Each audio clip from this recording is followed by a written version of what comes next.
Nous vivons des heures d'extrême intensité à l'étranger, avec la montée des périls, peut-être, en tout cas pour l'instant, la montée de la tension entre les deux superpuissances nucléaires que sont les États-Unis d'Amérique et la Russie. Le Financial Times a publié des confidences tout à fait hallucinantes sur le fait que Donald Trump aurait même été plus loin dans l'idée de faire bombarder Moscou. Il s'exprime ce soir à ce sujet, on va l'entendre dans un instant. Écoutez d'abord sa formule quand il dit « Je n'en ai pas terminé avec Poutine, mais je suis déçu de lui ». Je n'en ai pas terminé avec Poutine, mais je suis déçu de lui. Je pensais que nous avions conclu un accord à 4 reprises, et pourtant, en rentrant chez moi, je vois qu'il vient d'attaquer une maison de retraite ou quelque chose du genre à Kiev. Qu'est-ce qui s'est passé? Vous lui faites confiance? Je ne fais confiance à personne.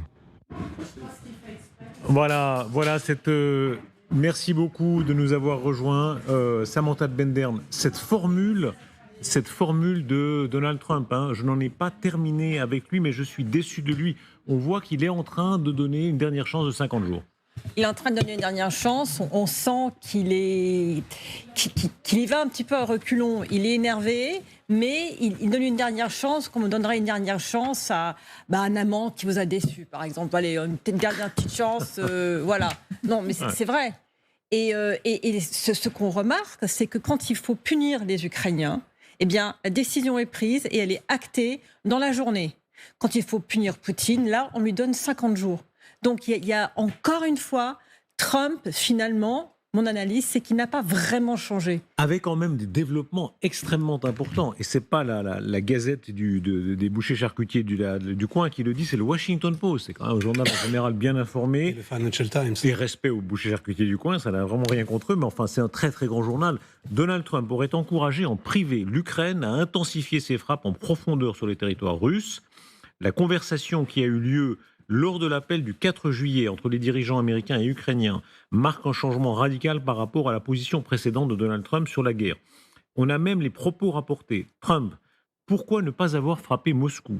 Réponse de Zelensky, nous pouvons si vous nous donnez les armes.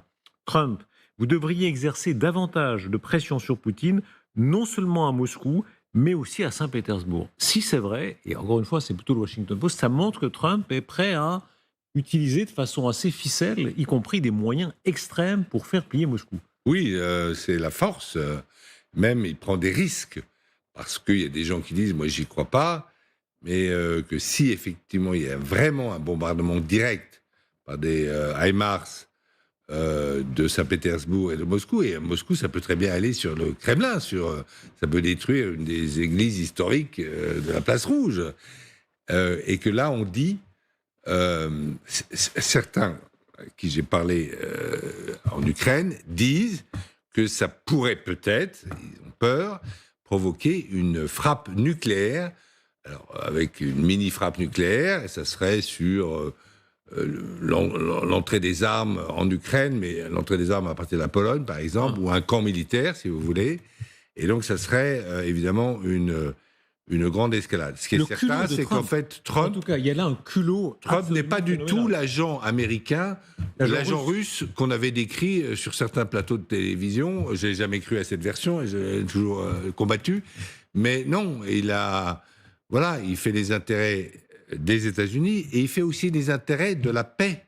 Car ce n'est pas un belliciste, ce n'est pas un homme qui aime la guerre, c'est un homme qui aime la paix et le business et le commerce. Stéphane Marchand. Je ne suis pas du tout à fait d'accord avec Renaud Girard sur le fait que ça n'est pas l'agent russe typique. L'agent russe typique utile, c'est celui qui dit absolument n'importe quoi contre la Russie et qui en sous-main travaille pour la Russie. Donc finalement, cette hypothèse de Poutine, de Trump, agent russe, n'est pas forcément mauvaise.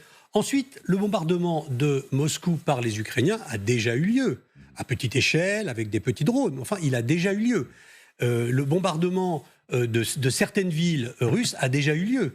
Donc en fait, la grande question, c'est de savoir si Trump est capable de délivrer sur les promesses qu'il a faites hier. Sur les promesses d'armes, il semble que sur les armes défensives, il va le faire.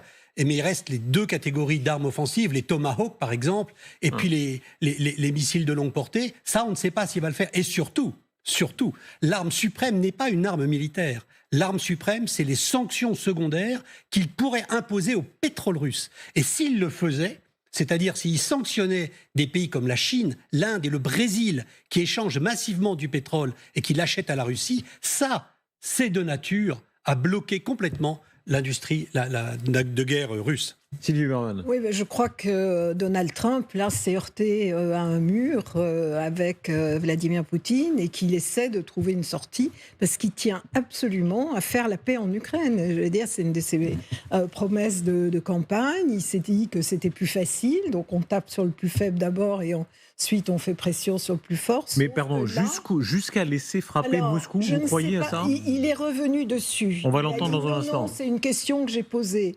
Donc il a dû dire ça, effectivement, dans la conversation en disant qu'il faut faire pression. Il a été très choqué par les frappes sur Kiev et sur les autres villes. D'ailleurs, on se demande pourquoi Vladimir Poutine a fait cela, parce que c'était une provocation vis-à-vis des Américains, alors que s'ils avaient continué à progresser sur le Donbass, ça n'aurait pas dérangé Trump. Oui, moi je suis d'accord avec ce qui vient d'être dit là, c'est-à-dire qu'en fait, bombarder, ils savent faire. Ils l'ont fait quand même, maintenant ils peuvent aller à plusieurs milliers de kilomètres, ils savent aller à 1000-2000 kilomètres avec des drones, mais c'est véritablement si demain il fournit des vecteurs à longue portée, c'est-à-dire s'il aide l'Ukraine à pouvoir bombarder, là il sera crédible. Pour le moment on est toujours dans le déclaratoire avec Trump. Pour le moment il nous dit pourquoi t'as pas bombardé, mais il donne absolument rien. Les HIMARS, enfin ça va pas à cette distance-là, mais il n'y a aucun vecteur qui a été donné qui permette d'aller jusqu'à Moscou. Donc s'il veut aller dans cette logique-là, il faut jusqu'au bout, il donne ses vecteurs. S'il ne les donne pas, eh bien ça reste du Trump. C'est-à-dire un jour oui, un jour non. Quand même comme Saint Thomas, le président des États-Unis d'Amérique demande au téléphone, si on en croit le Washington Post, à Zelensky, pourquoi ne pas avoir frappé Moscou ? On ne peut pas dire que c'est rien, Renaud Girard, arrête. Non. Renaud Girard, qu'on comprenne bien. Non, mais vraiment, soyons sérieux. Que le fait que le président des États-Unis d'Amérique demande ça, c'est quelque chose d'énorme. Oui, c'est quelque chose d'énorme. C'est un changement de position, mais je crois que l'analyse de Sylvie Berman est très bonne. Je crois que le but initial était clair. C'est je veux faire la paix, je suis un faiseur de paix. C'est moi qui mérite le prix Nobel de la paix et pas Obama. Quitte à tordre le bras aussi de Poutine. Mais quitte à tordre le bras aussi de Poutine. Mais je crois que Sylvie a très bien dit ça. Il a commencé par le plus faible. Et dans les négociations, dans l'immobilier new-yorkais, on doit faire pareil. Je pense qu'on commence par le front le plus faible. Et même l'armée soviétique, quand elle a attaqué Stalingrad, elle n'a pas commencé par les Allemands au nord. Elle a passé par le sud pour taper les Roumains et les Italiens. C'est comme ça qu'elle a... En tenaille, nord et sud. En tenaille, mais c'est là qu'ils ont bien avancé contre les Roumains et les Italiens. Et ils ont passé la Volga par le sud. Ils sont montés comme ça. Et donc voilà, c'est une bonne tactique. Je crois que c'est vraiment quelque chose que cherche à faire Trump. Il veut cette victoire de la paix, il veut son prix Nobel. Écoutez bien la déclaration qui va suivre, parce que Trump donne des précisions ce soir même, et il a cette formule pour dire « moi, je suis de côté de personne ». Il veut visiblement forcer la main de tout le monde, y compris par la plus extrême brutalité. Zelensky devrait-il viser Moscou ou une région plus en profondeur de la Russie ? Non, il ne devrait pas viser Moscou. C'est pour cela que vous lui avez donné plus d'armes ? Non, ce n'est pas ce que nous cherchons à faire. Êtes-vous du côté de l'Ukraine maintenant ?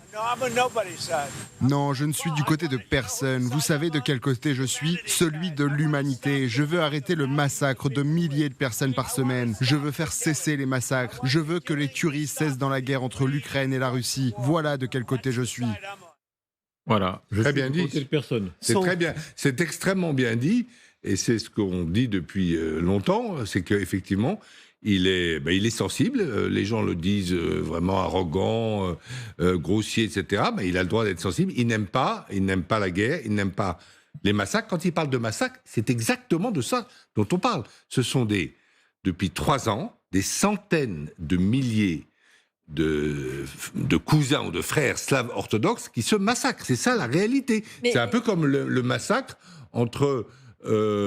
en 1914, on avait dans les tranchées des socialistes français, le gouvernement villénien, et des socialistes allemands qui se massacraient. Voilà, c'est comme ça. Mais le problème avec cette logique, je suis entièrement d'accord, il faut que les massacres s'arrêtent. mais on n'est peut-être pas tous d'accord sur le remède à appliquer pour que les massacres s'arrêtent. Demandez aux Ukrainiens aujourd'hui, ceux qui arrivent à sortir des territoires occupés par les Russes, vous raconteront que oui, les combats entre les soldats ukrainiens et les soldats russes ont cessé, les massacres de populations civiles, les déportations, les tortures, les interdictions de parler ukrainien, toutes les arrestations arbitraires, elles n'ont pas cessé, elles ont augmenté. Demandez par exemple à Kaja Kallas, l'ancienne Premier ministre estonienne qui est maintenant haut commissaire des affaires étrangères à Bruxelles, ce que veut dire la paix russe, la Pax Sovietica dans les pays baltes pendant les années d'occupation. C'était les déportations, dans le sens français du terme, c'était les massacres et les arrestations. C'est d'ailleurs la raison pour laquelle les Ukrainiens n'ont pas envie de retomber sous le... Exactement. Et pour qu'ils ne retombent pas sous l'occupation russe, eh bien, il faut qu'ils puissent se défendre. Quels sont les moyens, entrons dans le détail, quels sont les moyens, les armes que Trump serait prêt à donner aux Ukrainiens pour qu'ils puissent frapper plus en profondeur? Et là, on parle de moyens offensifs et pas seulement défensifs. Regardons, quand Washington Post aujourd'hui fait état des attaques MS, cette source indique que cela inclurait probablement l'autorisation d'utiliser 18 missiles de longue portée attaques MS actuellement en Ukraine à leur portée maximale de 300 km. Oui, 300 km, et comme vous êtes déjà en arrière des lignes, quand vous tirez à 200, 250 à peine. Hein. Donc vous voyez, ça n'atteint pas Moscou, ce ne sont pas des vecteurs qui atteignent Moscou. Même les missiles de croisière, par exemple, ça tire à 500 km. Il faudrait quasiment du missile balistique pour pouvoir atteindre Moscou. On n'est plus du tout dans le même référentiel.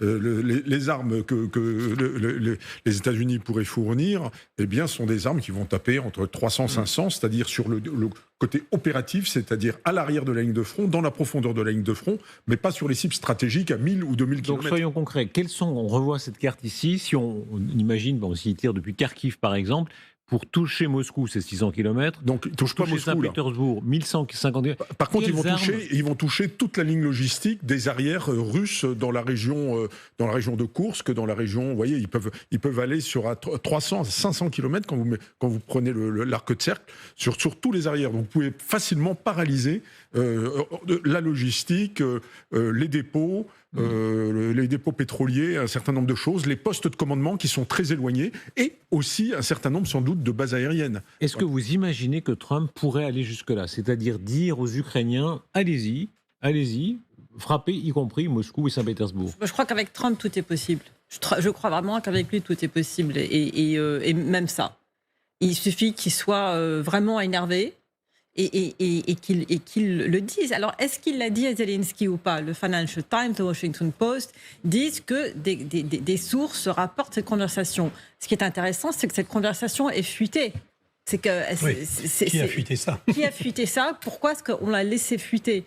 Très intéressant. Maintenant, Trump, est-ce que c'est un démenti? Est-ce qu'il l'a vraiment dit, mais de façon exubérante, un peu impulsive, comme il dit les choses? Est-ce que tout ça est calculé? Je n'en ai aucune idée. C'est intéressant, c'est que c'est fuité. Ce qui est incroyable, c'est que la hantise de Trump, c'est d'apparaître comme étant dans le sillage de Biden. Il a toujours dit c'est la guerre de Biden, c'est la guerre des démocrates. Et pourtant, il fait tout pour que ça devienne sa guerre, puisqu'il est sur le point de personnaliser son implication plus encore que Biden ne l'avait fait. Donc c'est assez étonnant. Il faut dire qu'en plus, il prend un risque politique. À quelques mois des élections de mi-mandat, il prend la majorité MAGA au sein du Parti républicain et l'énerve profondément. Tout ça, c'est incroyable. Peut-être que l'explication, vous vous souvenez de l'altercation entre Zelensky et Trump dans le bureau ovale le 25 février, où il avait dit à Zelensky en hurlant « Taisez-vous, vous n'avez pas les cartes ». Ce que je devine peut-être, c'est que pour lui, dans sa tête et dans la tête de son entourage, peut-être que Zelensky est en train de devenir une carte importante dans le grand jeu qui se dessine en Asie. Et par conséquent, il traite Zelensky de manière différente. Ce retournement que vous décrivez, qui est tout à fait fascinant, qui serait vraiment un retournement majeur dans l'histoire, Trump en 2024, c'est ce que CNN rapportait, avait imaginé, en tout cas, faire pression sur Poutine en l'impressionnant, en lui disant « Oui, mais moi je pourrais même te bombarder ». J'ai dit à Poutine, c'est 2024, si vous entrez en Ukraine, je vais bombarder Moscou à mort. Enfin, il l'a raconté en 2024. Je vous dis que je n'ai pas le choix. Réponse de Poutine, ça n'est pas possible. J'ai dit, Trump parle, si c'est possible. Il m'a dit, je ne te crois pas, mais en réalité, il m'a cru à 10%. Cette stratégie de Trump de laisser l'ambiguïté pour faire... C'est la conversation, donc on fait référence à la conversation donc qui a eu lieu lors de leur rencontre d'Helsinki, qui était en 2019, si je donne 18 ou 19 ou 18 ou 19 18, alors voilà, en 2018 à Helsinki. Et donc, en 2018, la Crimée a déjà été annexée par la Russie. Il y a une sorte de petite guerre larvée là, dans le Donbass, à Lugansk, dans le Donbass, quoi, et à Donetsk. Et donc, il lui dit, il l'avertit, attention, ne va pas plus loin. Et c'est pour ça, d'ailleurs, qu'il reproche à Biden, parce qu'il a dit que la guerre a commencé, parce qu'il dit, avec moi aux affaires, Poutine n'aurait pas osé attaquer. C'est ce qu'il dit, en tout cas. C'est ce qu'il dit. Est-ce que ça a une apparence de réalité pour vous ? Non, je pense que c'est son narratif. Il raconte les petites histoires qu'il a envie de raconter. Il l'avait fait également avec Macron pour les droits de douane. Et je pense que c'est un peu de son invention. Cela dit, comme il dit aussi beaucoup de choses qui se rétractent sur ce qu'il a dit, que bon... À un moment, on a parlé de la stratégie du fou, celle que Kissinger avait recommandée à Nixon en disant « bah oui, je vais te frapper, je vais intervenir, je vais envoyer des armes, il n'y a qu'à frapper Saint-Pétersbourg ». Mais soit il ne l'a pas dit et il l'invente, soit il l'a dit et tout ça peut être contredit par lui-même. Il a enfin compris qu'il faut faire peur en politique étrangère. Si on veut être respecté, il faut faire peur. Et jusque-là, il s'est montré totalement erratique et il a bien compris, on lui a fait comprendre que ça ne fonctionnait pas. Donc, c'est une diplomatie, la diplomatie de Trump, Darius, est très innovante. Elle n'est pas dans un carcan. Elle n'est pas dans un carcan administratif et elle n'est pas dans un carcan programmatique et elle n'est pas dans un carcan idéologique. C'est une diplomatie totalement nouvelle, totalement intuitive, pragmatique, qui suit les événements, les circonstances, comme aurait dit De Gaulle, et c'est vrai qu'on n'est pas habitué. Mais maintenant, il n'y a pas une grande crédibilité à penser que les États-Unis pourraient bombarder Moscou. Mais avec quoi ? Il faut quoi ? Il faut des B-2, donc ils vont aller survoler le territoire. Ils vont mettre quoi ? Des missiles balistiques qui vont... là, il faut quasiment du missile intermédiaire chargé à tête conventionnelle. Ou alors quelques drones. Mais pardon, général, l'incertitude, le fait qu'ils aient bombardé, par exemple, les Iraniens, est-ce que dans l'esprit des Russes et des Chinois, ils se disent, tiens, oui, parce il est capable... Il y a toute une palette entre je bombarde Moscou, ce qui ne fera jamais vraisemblablement, parce que c'est le centre du pouvoir, ça serait... et puis délivrer des armes qui permettent sur le théâtre peut-être de renverser une partie de la situation. Parce que c'est ça, en fait, sur le théâtre, ça joue dans la profondeur sur 50-100 km, avec tous les flux logistiques, avec tous les dépôts qu'il y a, tous les transmissions, les PC, etc. Grande question ce soir, est-ce que oui ou non les Russes ont peur ? Évidemment, ça va être une clé très importante, notamment pour nous ici en Europe de l'Ouest. Est-ce que les Russes ont peur de Trump ou est-ce qu'ils sont tellement enhardis qu'ils sont prêts à aller beaucoup plus loin ? Regardez les premières réactions. Medvedev, Trump a lancé un ultimatum théâtral au Kremlin. Le monde a tremblé, s'attendant aux conséquences. L'Europe belliqueuse a été déçue. La Russie s'en moque, dit Dimitri Medvedev. Peskov, le porte-parole du Kremlin, écoutez sa version. La déclaration du président américain est très sérieuse. Quelque chose est adressé personnellement au président Poutine. Nous avons certainement besoin de temps pour analyser ce qui a été dit à Washington. Si et quand le président Poutine l'estimera nécessaire, il fera des commentaires à ce sujet. Voilà, là c'est la langue de bois. C'est la stratégie, c'est-à-dire en fait... Nous avons le temps pour analyser. Voilà, c'est le narratif russe, depuis quelques mois maintenant, est tout à fait clair. C'est dire, les Européens s'agitent, parlent beaucoup, etc. Les Américains changent d'avis sans arrêt. Et nous, on est calme, on est stratégique, nous les Russes, on joue aux échecs. Et nous avons des objectifs. C'est de remédier aux causes qui ont provoqué cette guerre. Les causes, c'est le régime de Kiev, c'est le fait que les russophones ne pouvaient plus, selon eux, parler le russe en Ukraine. Et donc, nous allons supprimer les causes de cette situation et nous irons jusqu'au bout. Ça, c'est le narratif qui est répété par les deux, là, en l'occurrence Medvedev et Peskov. C'est le narratif russe depuis maintenant plus d'1 an. Nous sommes calmes et déterminés. Et l'Europe est l'entité belliqueuse. Il le répète à chaque communiqué. Alors que l'Europe est en fait assez dans les choux et on ne peut pas la qualifier de belliqueuse aujourd'hui. Non, comment expliquer que les Russes n'aient pas peur davantage que ça? Alors, on va voir des images, ils continuent de provoquer, ils ont bombardé, ça continue nuit après nuit, ils bombardent Kiev, ils bombardent un grand nombre de villes, et sur le terrain, notamment autour de Pokrovsk, qui sont en train d'avancer, ils n'ont pas peur de Trump. Comment expliquer ça? Ils se méfient en tous les cas. Oui. Ils se méfient, même s'ils n'ont pas peur, ils se méfient. C'est-à-dire que cette incertitude stratégique, ça complexifie je dirais le raisonnement opérationnel. C'est-à-dire ils ne savent pas en fait ce qu'il va faire. Ce que je crois, c'est qu'ils ne prennent pas encore Trump trop au sérieux. Il fait tellement d'allers-retours, il dit tout et son contraire en permanence qu'ils doivent penser que c'est encore du bluff. Non, moi, mais en même temps, il y a une incertitude. Il y a une différence. S'il n'y avait pas eu le bombardement sur Fordo, je crois que les Russes seraient beaucoup moins inquiets. Je pense que malgré tout ce qui se dit en public, aujourd'hui Lavrov a été extrêmement méprisant. Il disait oui, d'abord on nous annonce 2 semaines, ensuite 24 heures, maintenant c'est 50 jours, on verra. La tonalité des réactions officielles, c'est d'être méprisante. Sur le terrain, ils avancent encore plus que jamais.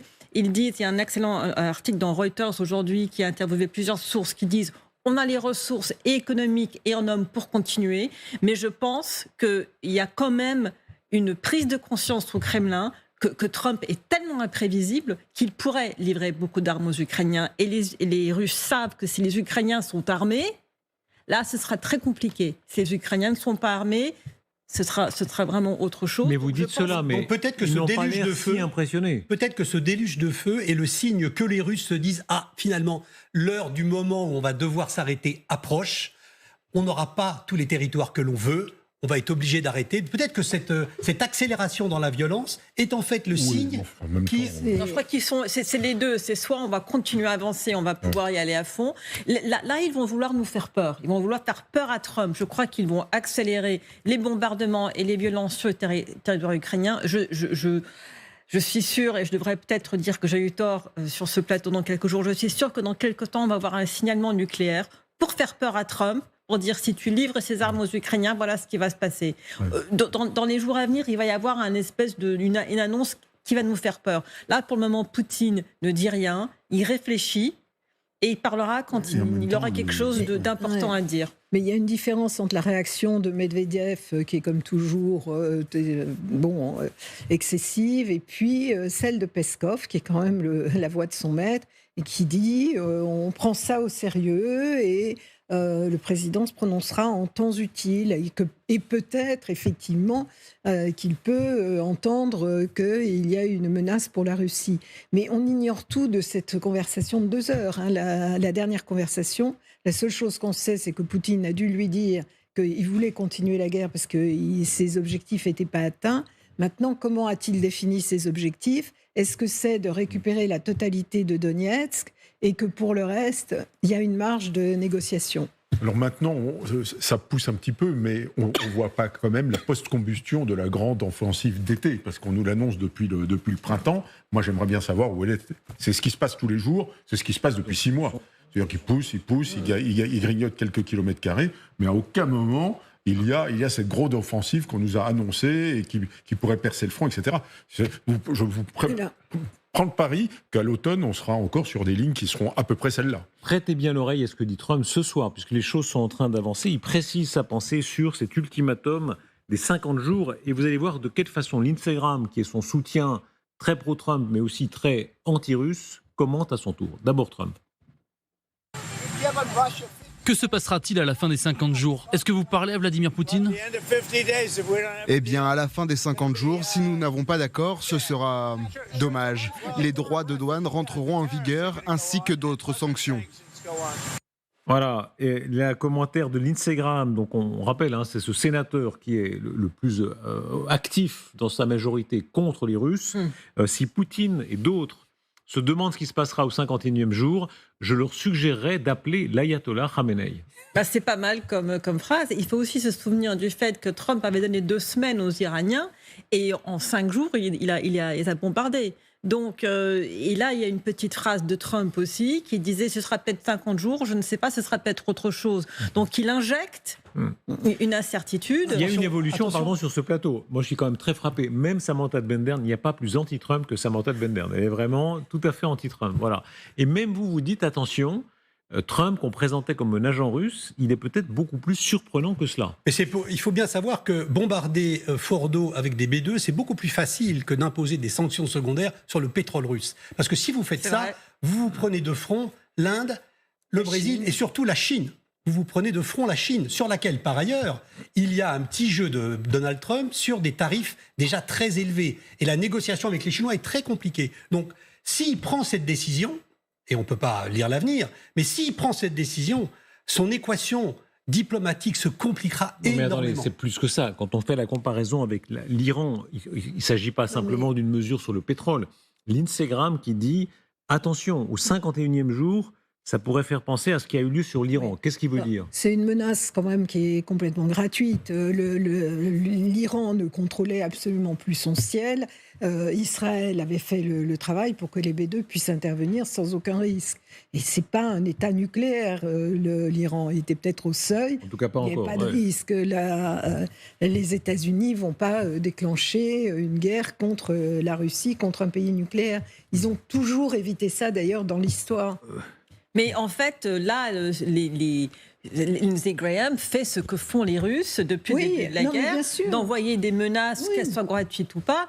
Et ce qui pourrait se passer le 51e jour, c'est pas forcément que les États-Unis bombardent de Moscou. Je n'y crois pas une seconde non plus. Mais par contre, des Tomahawks livrés à Kiev, là... Oui, mais là, on a 300 km. On a entre 300 et 400 km le Tomahawk. Donc, on n'est pas du tout sur Moscou. En revanche, il a le sens de la formule, je trouve. Oui. Ça, c'est pas mal.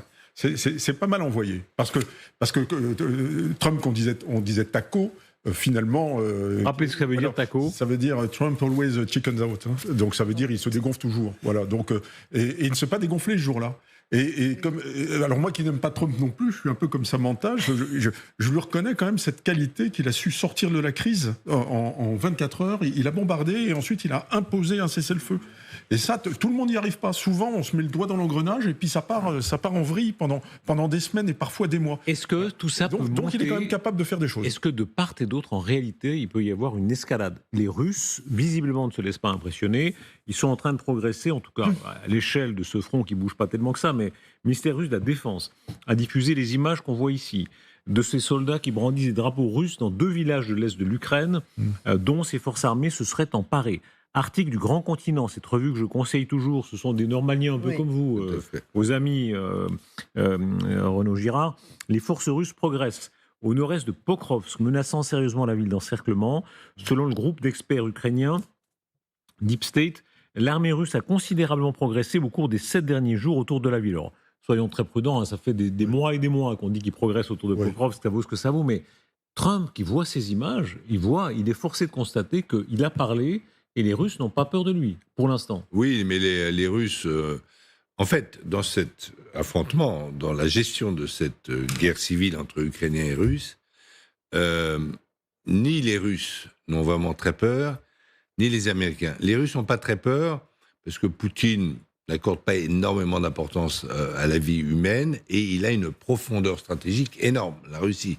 Et combattre l'Ukraine, c'est pas comme combattre l'armée hitlérienne. C'est quand même moins fort, l'Ukraine. Et je parle de l'Union soviétique. Et les Américains, évidemment, ils sont protégés par un océan, ils sont très loin. Les Américains sont très très loin de cette histoire. Donc, ils n'ont pas peur, mais ils n'ont pas les mêmes buts. Parce que Trump, ils ont tous les deux des buts politiques. Trump a pour but politique, moi je suis le vrai faiseur de paix. Vous avez admiré Obama, vous avez eu tort. Parce que Trump, il veut prendre une revanche sur Obama qu'il avait ridiculisé, vous vous souvenez, à un dîner des correspondants de presse, etc.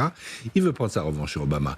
Il veut dire, c'est moi le grand président des États-Unis, c'est sûrement pas Biden et c'est sûrement pas Mais pardon, Obama. Renaud Girard, moi je vous trouve tous là sur ce plateau pas très inquiets. Je rappelle quand même qu'on a dit, en 2022, on disait beaucoup en France, il ne va pas attaquer l'Ukraine.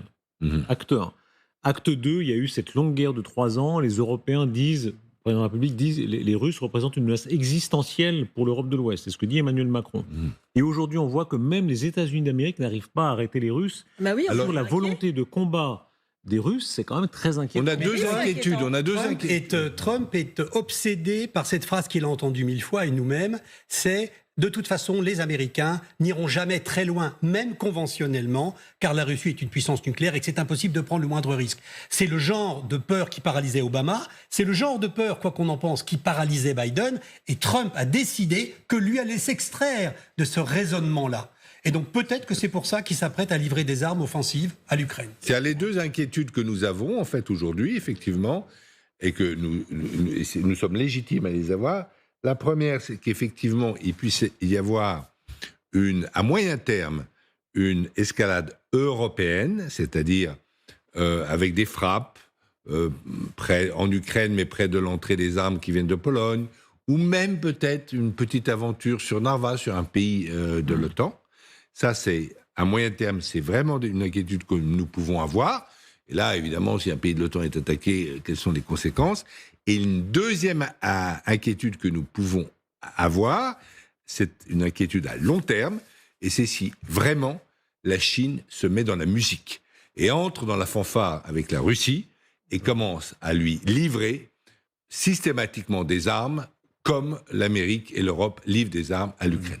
Moi, je crois que ça, ils ne le feront pas. Ils ne le feront pas. Ça me paraît quand même un petit peu de la politique fiction.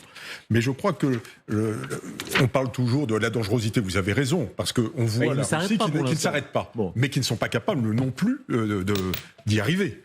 Mais en revanche, ils ne sont pas capables d'entendre raison, si vous voulez.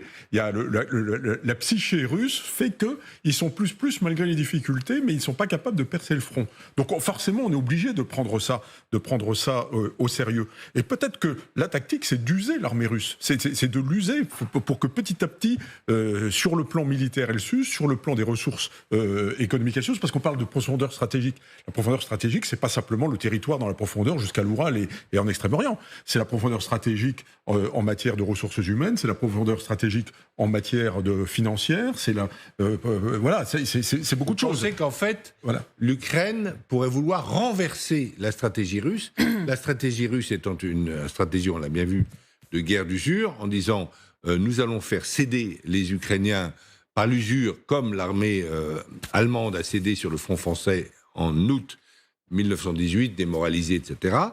Et eux se disent non, nous allons appliquer cette même stratégie à la Russie jusqu'à ce qu'il y ait, ce qu'ils espèrent peut-être, un effondrement du moral de l'armée russe et donc un retrait sur les frontières. Pardon, vous me parlez d'Ukraine, mais on parle ici de l'OTAN et de l'Europe en général. Je rappelle qu'on est quelques jours après les annonces faites par Emmanuel Macron sur le doublement du budget militaire de 2017 à 2027. Oui. Le président de la République dit que la Russie est une menace existentielle pour la France. Ça a un sens. On y croit ou on n'y croit pas. Oui. Mais si on y croit, le fait que Poutine continue à avancer alors que même Trump n'arrive pas à l'arrêter, c'est un signe. Le problème, c'est du raisonnement militaire, en fait, parce qu'il y a la dangerosité. La Russie est très dangereuse. Est-il probable qu'elle arrive à Paris ? La probabilité est faible. Oui. En revanche, le caractère dangereux de la Russie, aujourd'hui, ne peut pas être nié. Donc, même s'il y a une petite probabilité que ce caractère dangereux... C'est une menace existentielle. On est obligé, militairement, effectivement, de prendre ça en compte.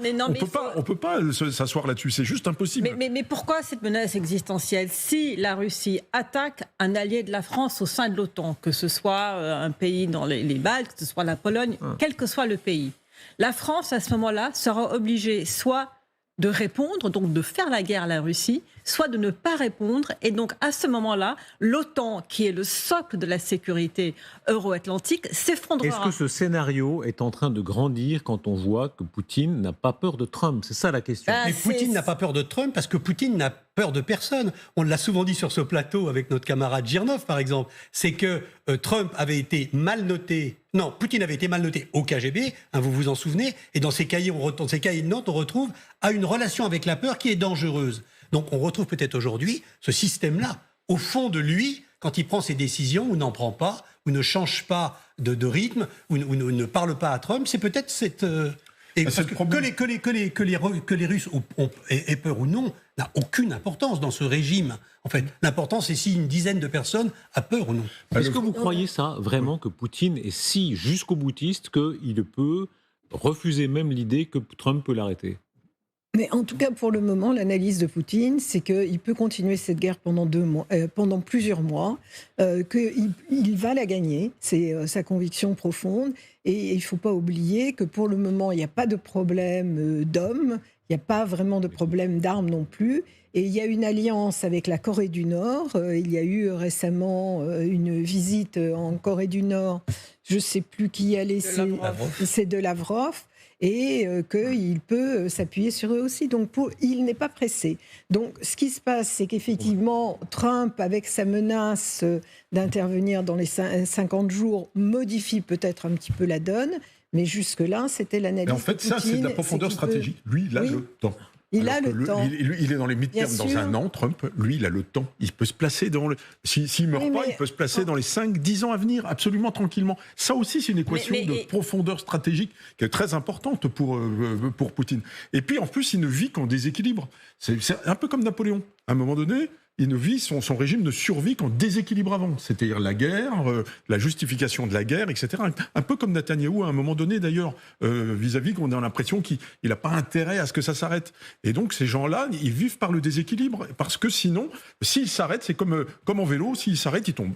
Voilà. Moi, je suis d'accord que si Poutine s'arrête, il tombe, pas parce que les roues du vélo ont cessé de tourner, parce qu'il ne sera plus permis et on ne lui permettra plus de rester à sa place. Aujourd'hui, l'économie russe va mal, mais elle continue à fonctionner en plein rythme de guerre, et les soldats sont payés beaucoup d'argent. C'est pas du tout la même situation qu'en URSS, quand finalement le nombre de morts en Afghanistan qui était de 17 000, c'est absolument rien comparé à ceux qui sont morts aujourd'hui en Ukraine, mais il n'y avait pas cette rente de guerre qui allait aux veuves et aux orphelins.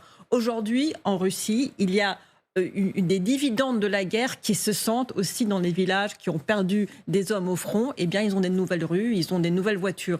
Et donc, Poutine, si ça s'arrête sur une défaite, et Poutine a maintenant formulé les buts de guerre, c'est au moins les 4 oblasts. S'il s'arrête avant d'avoir le contrôle total de ces 4 oblasts, ce sera une défaite qui ne pourra pas déguiser. Et là, il ne survivra pas et son régime ne survivra pas. Et ça, il le sait. Pour Poutine, c'est existentiel. Pas pour la Russie, mais pour Poutine. Je pense qu'il a fait une erreur. Pour le pays. Mais moi, je ne pense pas du tout qu'il va tomber s'il ne récupère pas les 4 oblasts. Simplement, c'est un autocrate et c'est lui qui définira les termes de la victoire. Donc, il s'arrêtera quand il voudra et quand il pourra présenter ça comme une victoire. Et qui va le contester? Personne ne peut s'exprimer en Russie aujourd'hui. Il y a un seul organe qui est capable de contester, c'est l'armée. Il a déjà vécu une mutinerie. Il a une peur bleue d'une deuxième. Regardez tous les généraux aujourd'hui qui se font mettre en prison. Regardez tous les hauts fonctionnaires qui tombent de fenêtres, qui sont malades, qui s'empoisonnent, qui se tirent dans le dos eux-mêmes avec des pistolets. Ça, c'est un signe d'un homme qui a peur. Et il va continuer cette guerre, je pense, jusqu'à sa victoire, jusqu'à ce qu'il soit déplacé.